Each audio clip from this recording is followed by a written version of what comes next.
I had a purpose before everybody had an opinion. The 0-2 pitch, swing and a miss, struck him out. You want Philly? Chase Utley, you are the man. You come out backyard and you try to start something, you always get your butt kicked. The prayers have been answered. How about those Eagles, baby?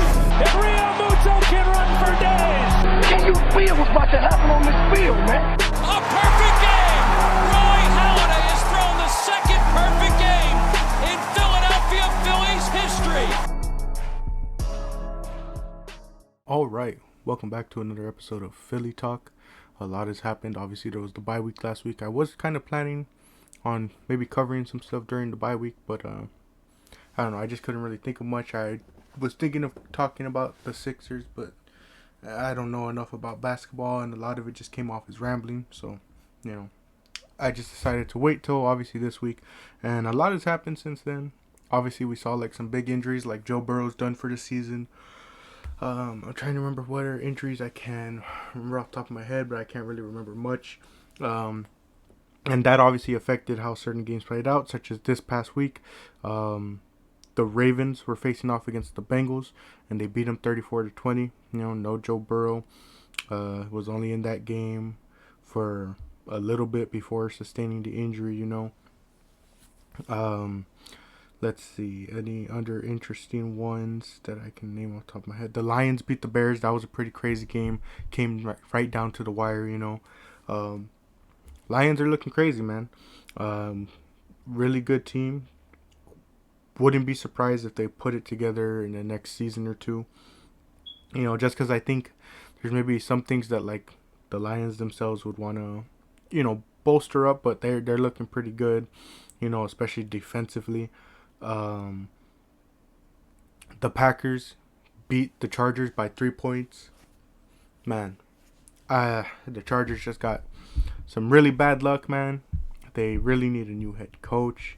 I mean, it's kind of tough because it's that whole thing of like, I don't know if anyone's seen the memes of where it's like Justin Herbert and the word if, because like people keep coming up with like these excuses for him,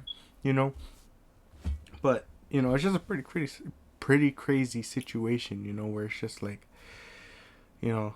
he has the talent at times, but then there's injuries, or there's like bad luck with like the drops, there's the coaching issues, and it's like, it just never seems like the Chargers can put it together, and they're always going to be a team that struggles with that stuff. The Texans beat the Cardinals. CJ Stroud's looking to be real good. He did have 3 interceptions in this game though, but 336 yards and 2 touchdowns is still also good, but 3 interceptions, that's pretty bad, but they come out to win this game by 5. Looking through, the Giants beat the Commanders. That one was kind of surprising, just because everyone's kind of expected the Giants to be pretty bad, especially because, they lost Daniel Jones. That was another injury that happened. But Saquon's not only carrying them, but, it's also the Commanders, so it's pretty easy to beat up on that team unless you're the Eagles, who for whatever reason always want to make Sam Howell look like prime Tom Brady. The Niners beat the Bucks. They're getting back into their groove after that 3-game losing streak. The Bills beat up heavily on the Jets 32-6 to the point where now I think the report said that Zach Wilson is like the 3rd string quarterback at this point. Pretty crazy stuff.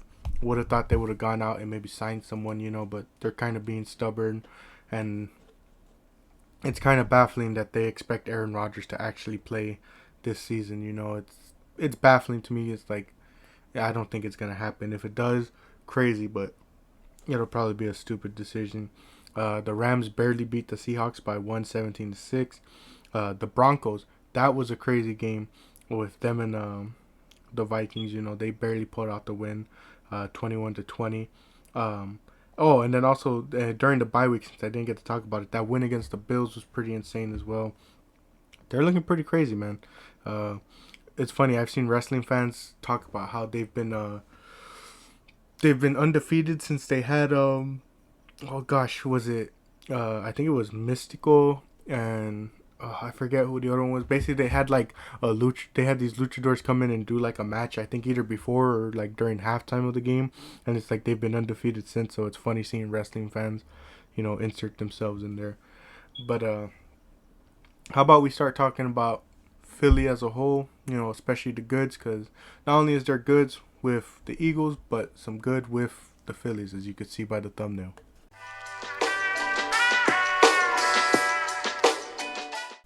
Alright, so starting off with the obvious when we're talking about the good, the Phillies have re-signed Aaron Nola. Super happy, man. I'm super happy. As I've said in multiple videos, I can understand the reasons why people may not like, Aaron Nola. I get it. At times he can hit that wall. At times he can struggle, as we saw, Game 6 of the NLCS. But at the same time, I don't think people understand just the impact he has on this team. He's the longest tenured player, been with this team since like 2015. He's a guy who, is going to go out there and give you a ton of innings. Like, I saw a lot of people wanting the Phillies to get Blake Snell, but he's a guy that rarely, if ever, goes past the 6th inning. I think maybe only once he's pitched 200 innings, but I think it's actually a thing of, I don't think he's ever pitched 200 innings. Meanwhile, Nola has done that on multiple occasions, and the reason we bring that up is because of the fact that someone was saying, bringing in a pitcher that's lesser than the magnitude of Aaron Nola is really going to affect the bullpen, because Nola's a guy who on his best days can give you 7, maybe even go into the 8th, and thus give your bullpen more rest, using less bullpen, and especially when it comes to the Phillies, where many times they have to utilize the bullpen games throughout the whole season, as we saw especially this season when they were just struggling with pitching issues and injuries. They had to go to a bullpen game more often than not, especially when they were struggling to find that 5th starter. And it's like, imagine having to do that more times because you go out and get a pitcher that doesn't pitch as much as Aaron Nola does. A guy who doesn't go out there and can give you 200 innings in a season. So I'm super happy about it. I'm super happy that he took less money. He just wanted to stay here. He loves this city, and as much of flack that people can give him, we love him back. As I always say, I will always give valid criticism, but never will I go out there and slander the man the way a lot of fans do. He does a lot of good for us. I know at times it can be a struggle, especially this year, and I agree with what someone said. There was a lot of pressure around this year. There was no certainty on his future. He had that chip on his shoulder. Obviously it weighed into his performance. And plus, there was the whole pitch clock thing, so with a year of adjustment under his belt, I think we might see a better Aaron Nola next year. And, can't wait to see what more moves they make. Yamamoto just got posted. They're still going to be aggressive for him. I truly hope they can do it, man. I really want to see just a great full pitching rotation, of having Wheeler, Nola, Yamamoto, Suarez, Walker, Sanchez, as our 6 guys. And who knows, maybe one of those guys gets traded to clear up cap space. I saw somebody saying, maybe they don't trade Walker just yet. I've also seen people saying, McAble can come up sometime soon. I more often than not, when I think about McAble coming in, especially if it's this next season, I don't know if they throw him straight into the fire as a starter. Maybe they throw him in on those games where they do a bullpen game, like for example, if they don't get Yamamoto, and they need like a 5th starter to do a bullpen game, like I could see him maybe doing that, or like maybe easing him in through the bullpen, especially as like a longer relief guy who can, give you multiple innings. But it'll be interesting to see what happens with McAble, and there's also McGarry down there as well. Obviously, we have to wait till 2025 for Painter to come back from his injury. But, still really hopeful to see what moves they make. I know they also want to get a bat, so it's going to be interesting. Only thing is, MLB free agency, though it happens very much sooner than, other sports league, it takes very much a long time for a lot of these big names to actually come to the deals. It's not like the NBA where boom, free agency happens and you see all these guys signing deals and you're like, okay, well, some sort of tampering had to happen, But overall, super excited for that. And then obviously turning things over to the Eagles. Obviously, the biggest, good from the week is, hey, we beat the Chiefs. We're 9-1. We got the win on Monday Night Football against a really great Chiefs team. And so, breaking it down, position by position, Jalen Hurts, he did pretty fair for himself. 150 yards on the day. Due to the weather conditions, wasn't really throwing a lot. He had 2 touchdowns rushing on 29 yards. Because of the weather conditions, we finally saw the team rely on DeAndre Swift. 12 carries, 76 yards, and a touchdown. Real great stuff from him. He also had 31 yards in the passing game. Devontae Smith had 99 yards on 6 catches.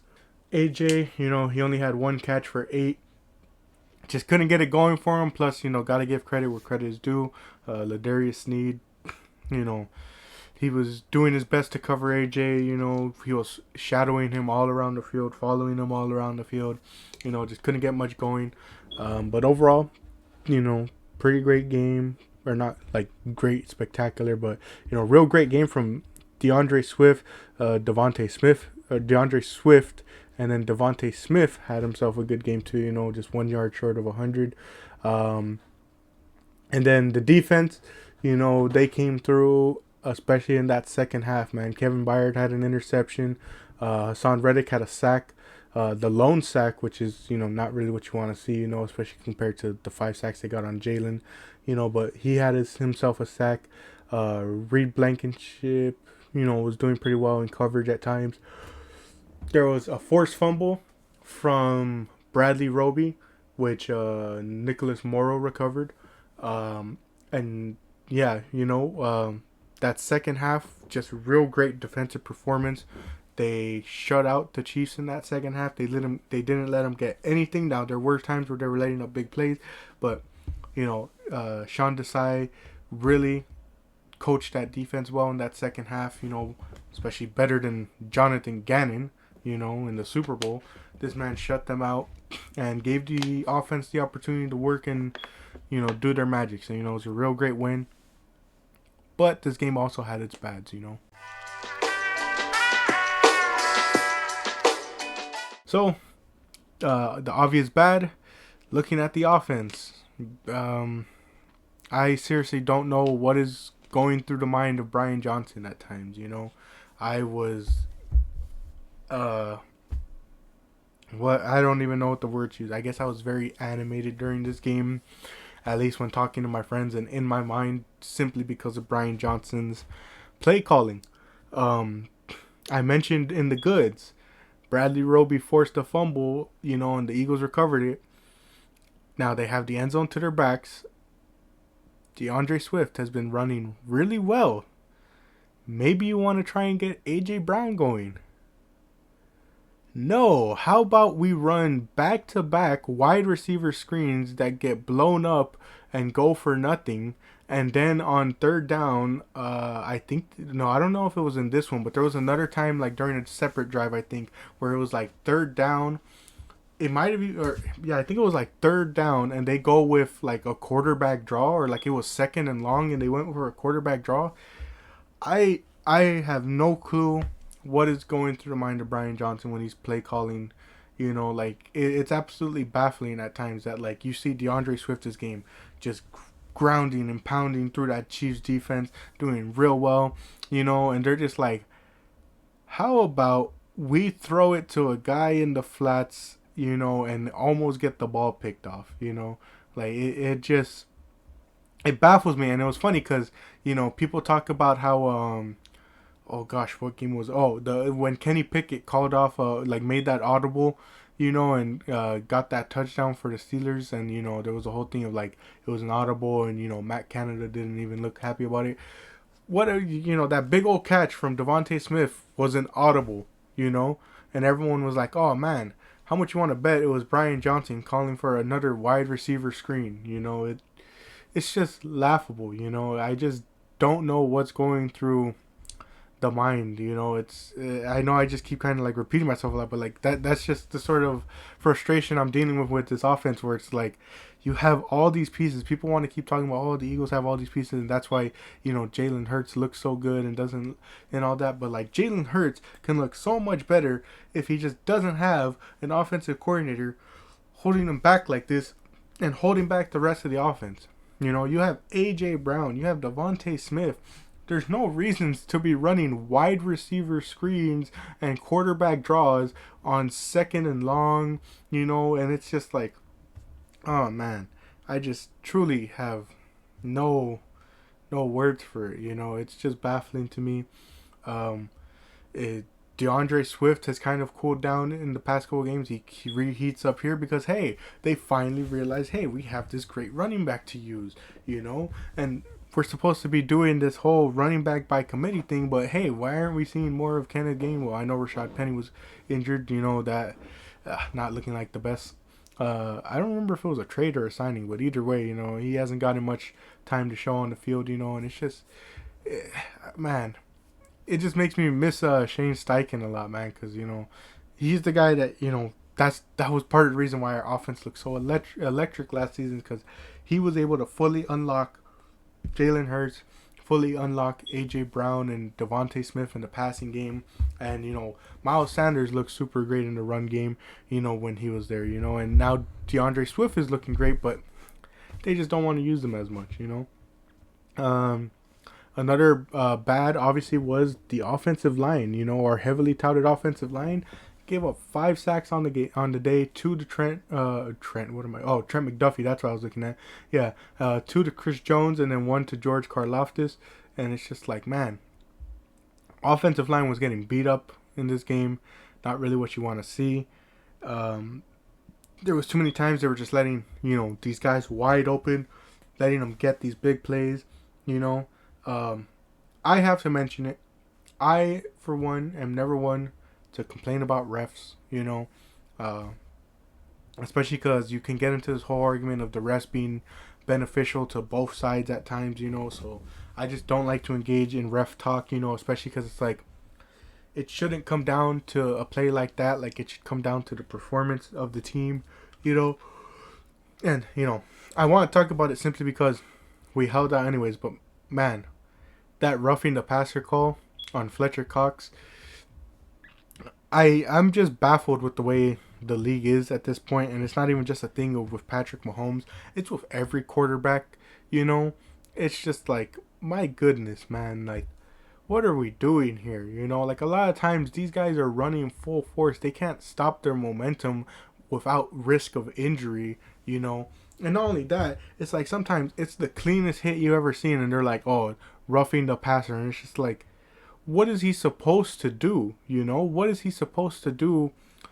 The whole point of a sack is to, you know, tackle the quarterback, you know, but we're so concerned about protecting these guys. And I'm not saying that in the sense of like, you know, oh, I want these guys to freaking go out there and be laying out hits like Ronnie Lott back in the day. It's like, no, I'm just saying, you know, these guys can't even like simply tackle the quarterback anymore without worrying about getting flags, you know. Like, there was one play where I don't remember if it was Mahomes running out or just maybe a receiver, but like you see our guys kind of slow down, and like they're hesitant to like even tackle him or even touch him, especially as he's like getting close to, you know, out of bounds. It's like they're afraid to do any type of contact, and it's like, what are defensive players supposed to do at this point, you know? It's very annoying to me, and it's one of those things that makes the game worse, where it's just like, I can understand there are clear times when the passer is obviously being roughed and things are either intentional or it's like, you know, the guy had enough time to maybe stop and didn't, you know. But on plays like that, it's like, dude, it was just a simple, you know, rush at the quarterback, you know. And, you know, you see it happen all throughout the league, and you're just, you know, people are getting tired of it, you know. So just something to note. But again, great win from these guys. Really loved a lot of it. Really loved a lot of the play out there. It was a very close game, you know. But how about we focus on, you know, moving forward.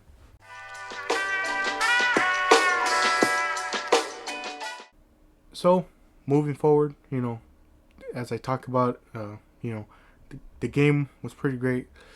Not the best play calling offensively. Really loved the defense in the second half, and it's just crazy how last year was all about like the flashy wins, and this one it's these wins that give you heart attacks, man. Where you're just like, man, are they gonna pull this off? Why are they playing like this? Why aren't they playing like that? And it's just crazy because like they're 9-1, and yet you hear so many of us Philly fans complaining, and it's just like it's because we want to see their full potential unlocked. But at the same time, we understand as long as we're winning games, even if they're ugly wins, we'll take it because at the end of the day, it's a win. So looking forward, you got the Bills next. I still think this one, I don't remember what I called this one actually. I think I might have said this was a win. Hold on, let me think back to my season prediction. So I had them starting off 5-0. Wait, yeah, I had them starting off 5-0, but then I said they would lose to the Jets, which they ended up doing. I think I said they beat Miami. Did I say they beat Miami or did I say they lose? I can't remember what I called that Miami game. I know I said they'd beat the Commanders. I might have said they lost this Dallas game, but we ended up winning that one. I called a loss to the Chiefs, obviously, but we win. I think I said we beat the Bills, and I think it's because I said our defensive line is going to get to Josh Allen. Now, obviously, as we saw in this game against Mahomes, they couldn't get to him other than Hassan Reddick on the first drive. But I still think, if they force Josh Allen to play hero ball, they can get to him, Like, they can get in his head, make him make a lot of mistakes. And as far as the offense, it's just going to be, they need a lot of rushing the ball, obviously. Like, I need them to really go heavy in on that run game. I need them to, not be afraid to throw down deep to A.J. Brown. Obviously it all depends on weather conditions. But yeah, I think they really need to rely on that run game a bit more. And just stop with these weird play calls, man. Just stop, And as far as the Phillies go, we're just excited to see what free agents they might pull in. Looking for more bullpen pieces, hoping for Yamamoto, praying and hoping for Yamamoto. I doubt it's going to happen, but I would just really love it if they would go all in like that, man. And overall, just really excited for the future of both my teams, man. They're just doing some real great stuff, building for next season. Eagles pushing towards that 1 seed, hopefully once again. And, just couldn't be happier, man. And, it's funny. I've been doing this whole thing, this whole season about like, mentioning the quarterback sneak play that we run, always at the end of every episode. But it's like, you get to, week 11 that we are at this point, man. It's like, you just slowly but surely, like, start running out of ideas. You're like, man, what ways can I even incorporate this joke, And it's just like, I'm just slowly but surely running out of ideas, man. Kind of like NFL defenses are running out of ideas on how to stop the quarterback sneak.